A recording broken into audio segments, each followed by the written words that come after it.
Hi, in this video we'll learn how to solve the equation by completing the square.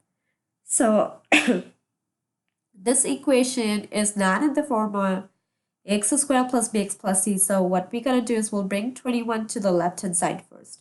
So we have x squared plus 4x minus 21 is equal to 0. Now this equation is in the form of ax squared plus bx plus c. So let's identify what are the a, b, and c in this. So a is the coefficient of x squared, which is 1. B is the coefficient of x, which is 4. And c is the constant term. So c will be negative 21. So c is negative 21. Now what we're going to do is we'll take half of the value of b and then square the result to make it a perfect square trinomial. Let's see. So we'll take half of the value of b. So b is 4. B is 4. So we're going to take half of the value of b and we'll square it. So let's do the same. What is a b? B is 4. And then you divide that by 2 and then you square it. So 4 divided by 2 will give you 2 and 2 square will be equal to 4. So you get 4. So that means you have to add 4 in this equation to make a perfect square trinomial. Now let's do one thing.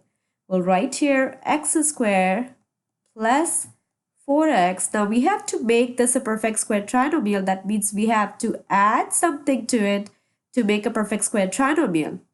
If we add something to this equation, then we have to subtract something in this equation, the same thing in the equation. So we have we add something and then we have negative 21. Now, since we are adding something, we have to subtract something to balance the equation. And this is equal to 0. So you're adding 4 to make it a perfect square trinomial. So you add 4. Since you add 4, you have to subtract 4 to balance the equation. So we'll subtract 4. So these are the two blanks for. So you're adding 4 in this equation and then you're subtracting 4. That means you're not changing anything in the equation. Since your equation is the same, x squared plus 4x minus 21. And you're adding 4 and subtracting 4. So you're just balancing the equation and trying to make it a perfect square trinomial. So now this is a perfect square trinomial. How do you write this? So you write x first. So you write this term, since this is a perfect square, x squared is a perfect square x.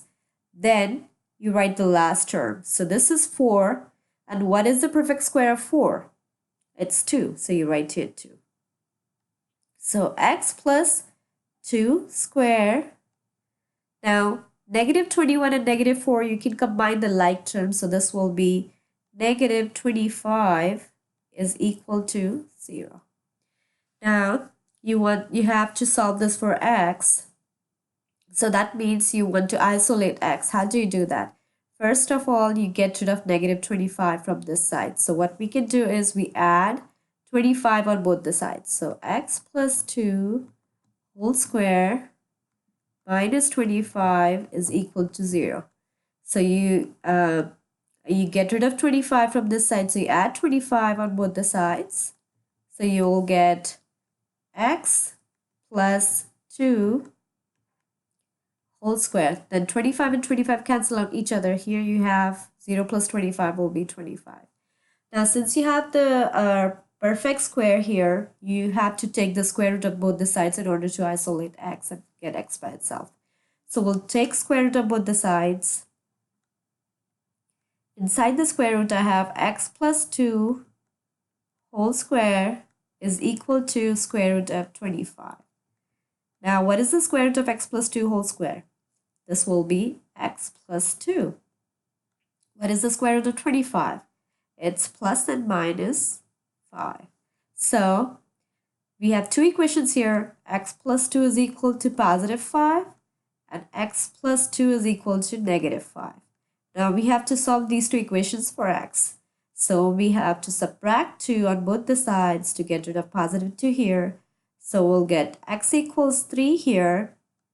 And then here we have to subtract 2 again on both the sides to get rid of positive 2. So here we'll get x is equal to negative 5 minus 2 will be negative 7. So x is equal to, we have two solutions for this equation. X equals 3 and x equals negative 7. This is our final answer.